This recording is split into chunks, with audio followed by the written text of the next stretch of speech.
Wow. because within Wicca, you can be accepting of everyone and everything is okay.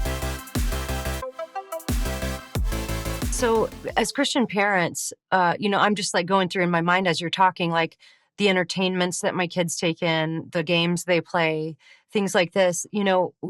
What? How can we not overreact, but also be very discerning about what our kids are taking in and even how to disciple our kids through those types of situations? Because I can just off the top of my head think of a couple of different vulnerabilities we may have in that area, just on the whole beauty aspect of things and how it's portrayed in nature and the forest and the fairies and all of these things. I mean, of Yeah. course, we don't want to become overreactive, which is another reason I love Mama Bear, because you really teach how to discern at an age appropriate level without fear. And so, what would be your advice to Christian parents who are like, because here's the thing too, I'd love your thoughts on this as you tie in your answer to this question. There can almost sometimes even be like this unspoken, I don't even know what you would call it. In some streams of Christianity, they might even call it a stronghold or something like that, where something just kind of gets its hooks in you. And Yeah. you can see this happen with your kids when they become really obsessed with something. And it's like all they can think about, it's all they can talk about. And you might have concerns. Like, what would your advice be to a parent who finds himself in that kind of a situation where they might think maybe their kid's a little vulnerable to this? Mm. Well, and I think that's a good point because parents can usually recognize the vulnerabilities of their kids before their kids do. Kids don't Right. see things as a problem, just like us adults, right? Yeah. We What's the were big like, no, deal? it's Right. I don't have a problem, and while everybody else is like, no, really, you do. Yeah. Um, Right. and so that's one of those situations to where as parents, we got to be proactive. If you know your child is vulnerable to this, that means that you want to be uh, diligent in teaching them what it is, discerning. So we use the ROAR method within Mama Bear. Recognize the message. What are actually teaching, what are the good points that they're making, what are the truth things that they're making, what is the falsehood that they're embracing or teaching, how does scripture actually help us discern truth from falsehood regarding this, and then reinforce with further discussion. And you can do that most easily by watching TV shows with your kids. So there's Hmm. some shows to where we have watched an episode or two just because it's come on. There's oh gosh, The Owl House was one that it had first come out, and I had watched it myself because I'd heard that here's this new show, and the summary from the creator is she wanted to write a show about witchcraft that takes place in hell, and I'm like, oh my Oh, goodness! So here's Disney, with this kid going to this magical realm within hell and encountering all these wow. demonic figures from these medieval paintings and things, and I was curious what they were saying, and my son had walked in too at the time. And so I just was like, okay, this is what we're seeing. This is where, these creatures are coming from. Even the symbols and things they use within the show are actually pulled from books of witchcraft and even Mm, Satanism. And so it's one of those to where we were able to point out, okay, yeah, this may look alluring and we're getting this offer of power, but is that what we're called to seek after? And mm. what makes this power good? And what is the source of this power? And what are we opening ourselves up to? So when we ask and discuss this with our kiddos, what we're helping them do is to think critically and future minded through the situation and see the implications of those actions and of those decisions, because that's a skill that as young people, they don't naturally have. That's something that has to be trained like a muscle. That's that good critical thinking that we have to Hmm. foster.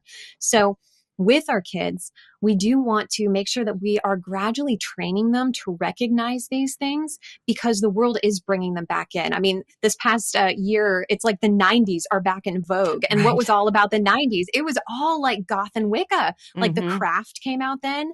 And even this past Christmas, it was funny because I was looking up stocking stuffers for my teen boy, right? Because teen boys, they're so hard to Yeah. shop for.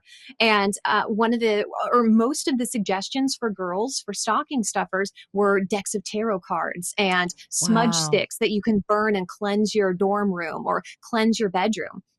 And even the Wow. books, like walking into Target, they had all these books on how to be a kitchen witch and, oh, here's a garden witch book. And so I saw this coming back even to kids' toys. Like there was, there was a meditation Barbie. There was a crystal ball that you got this fluffy little critter inside of that once you open it, you see what critter you have. And, these are somewhat innocuous things. And for some children, this won't be a problem. It's just a toy. But for other kids, depending on their personality, it could potentially lead them into diving into the the occult. And then when you've got teenagers who are desperately trying to be unique.